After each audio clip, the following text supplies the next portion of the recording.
says, has Cotham School clarified its position on unlocking the gates at Stoke Lodge? Do you think this is a genuine obstacle or not?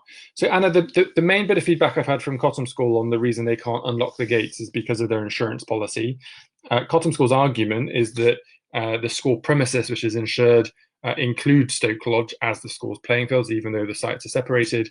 And the particular concern for them, which they raised with me, was if they left the gates open, they felt that the buildings on the site would be at risk of vandalism.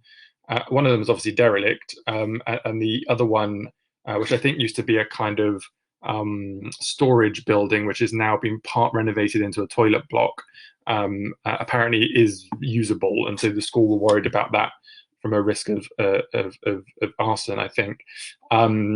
Others have challenged their interpretation of their insurance provision, and I know there have been conversations going on about that, but I'm afraid we just haven't still got to the bottom of that issue in a way that particularly finds a solution that works for both parties to be happy. Bruce, another one about Stoke Lodge. Cotham are forcing the public into narrow walkways on the perimeter of Stoke Lodge. Are they not responsible for enabling greater social distancing? Wouldn't opening the gate be a better idea? The pavilion is already fenced off for the protection of their insurance.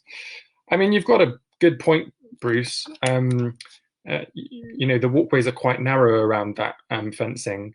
And unless you kind of travel up to the downs or probably up into King's Weston, I don't think there's particularly big, maybe the bit behind and under Sea Mills, but accessible green space is not directly across the road, I suppose, is the point.